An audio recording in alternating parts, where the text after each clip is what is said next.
খোদ কলকাতায় হেনস্থার শিকার এক নাবালিকা। এক দোকানদারের বিরুদ্ধে হেনস্থার অভিযোগ করতে গিয়ে থানায় আরও অস্বস্তির মুখে পড়েন ওই নাবালিকা। থানাতে গিয়ে পর জানায় ব্যাপারটা, তো নিউ মার্কেট থানায় প্রথমে জিডি করে, তো তারপরে আমাকে প্রতিবাদ জানাতে গিয়ে আমাকে নিজেকেই এতটা হ্যারাসমেন্ট ফেস করতে হয়েছে কালকে।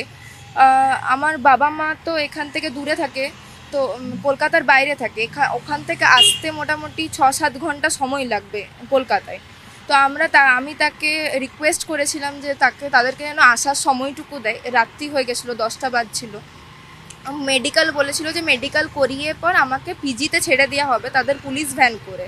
পিজিতে 8:30-9টা নাগাদ ছেড়ে দেওয়া হবে। আমি আর আমার রুমমেট ছিলাম, ছেড়ে দেওয়া হবে বলেছিল, কিন্তু ছাড়েননি।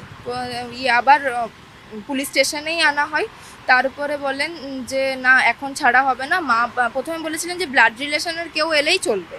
তো আমি মা বাবাকেও জানাই, মা বাবারা বেরিয়ে গেছিলেন অলরেডি। যখন অমনি জোর করছিল যে না আসতেই হবে, এক্ষুনি আসতে হবে, না হলে হোমে নিয়ে চলে যাব, তখন আমি আমার কাকুকে জানাই। কাকু মা বাবার পৌঁছানোর আগেই পৌঁছে গেছিলেন, কিন্তু তারপরে বলে যে না, ব্লাড রিলেশনের হলেও হ্যান্ড ওভার করবো না, মা বাবা ছাড়া কারুর হাতেই যাওয়া যাবে না। আমি সেইটুকুও বলেছিলাম যে হ্যাঁ ঠিক আছে, চলে আসবে, 1-2 ঘন্টার মধ্যে চলে আসবে, আপনারা যখন এতক্ষণ অপেক্ষা করেছেন করে নিন আরেকটু। কিছুতেই শুনতে চাইনি।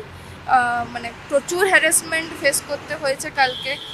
তারপরে জোর জবরদস্তি করে আমাকে হোমে পাঠিয়ে দেওয়া হয়েছে। আমরা বললাম যে ওকে হোমে কেন পাঠালেন, আমরা এত রিকোয়েস্ট করছি যে আমাদেরকে আসতে সময় দিন, আমার শরীর খারাপ, আমি তাতেও ওখান থেকে উঠে এসেছি, তো সেটুকুও পর্যন্ত না।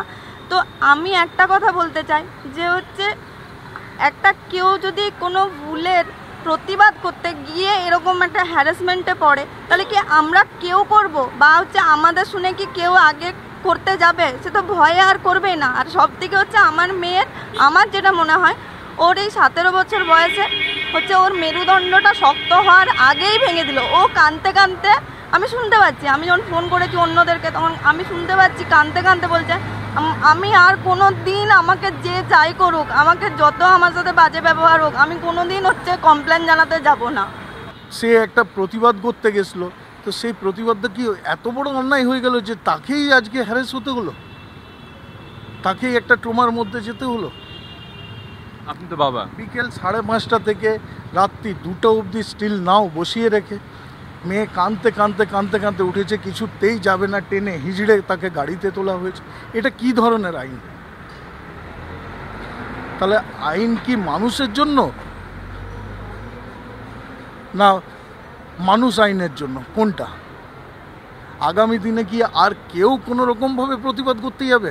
অভিযোগ জানাতে গিয়ে আপনি ওখানে গিয়ে আরো নতুন করে সমস্যায় পড়লেন। হ্যাঁ, মানে এইটাতে মনে হচ্ছে যে পরের বার থেকে যদি কোনো বিপদে পড়ি তো আমার পুলিশে যাওয়ার কোনো দরকার নেই, বা যদি কোনো বিপদ সামনেও দেখি সেটাও আমি গিয়ে আর জানাবো না। এটার থেকে এটাই মনে হচ্ছে। মেয়েটি একটি কমপ্লেন করতে গেছে, মেয়েটি নাবালক। যে কোনো কমপ্লেন, তার মধ্যে যদি যৌন হেনস্থার কোনো ঘটনা থাকে তো স্বভাবতই সেটা তখন আপনার পক্সোর মধ্যে যাবে। এবার সেখান থেকে হোমে পাঠানো মানে, আজকে যদি এটা যখন অন্য মেয়েরা, অন্য ছেলেরা বা নাবালক তারা জানতে পারবে বা শুনতে পারবে, তখন তারা থানায় যেতে ভয় পাবে এই জন্য যে আমি তো কমপ্লেন করতে যাব, কমপ্লেন নিতে দেরি হলে আমাকে হোমে পাঠিয়ে দেবে। হোম দেখুন খুব একটা ভালো অভিজ্ঞতার জায়গা নয়, জেলের সঙ্গে কিন্তু খুব একটা তফাৎ নেই হোমের।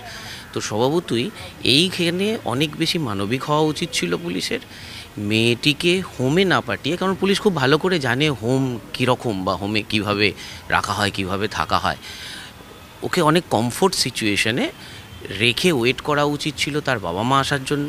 সেখানে যদি কোনো আনফোরসিন কোনো অসুবিধা থেকে থাকতো তাহলেও মেয়েটিকে ওনাদের উচিত ছিল গাড়ি নিয়ে তার নিয়ারেস্ট গার্জেনের বাড়িতে ওয়েট করিয়ে রাখা বা তার বাবা মায়ের দিকে যাত্রা করা। আপনার কি মনে হয় যে পুলিশ আরেকটু কোঅপারেট কখনো করা উচিত ছিল? পুলিশ পুরো প্রসেসটাই মেনেছে, কিন্তু যদি আমাদেরকে আরেকটু সময় দিত তো আরেকটু ভালো হতো জিনিসটা। মা বাবা আসা অবধি যদি আমাকে পুলিশ স্টেশনেই বসতে দিত তো ভালো হতো। মানে মানসিকভাবে ঠিকমতো পুলিশ আপনার পাশে থাকেননি, এটাই অভিযোগ? হ্যাঁ, মানসিকভাবে প্রচুরই আমাকে কালকে সাফার করতে হয়েছে।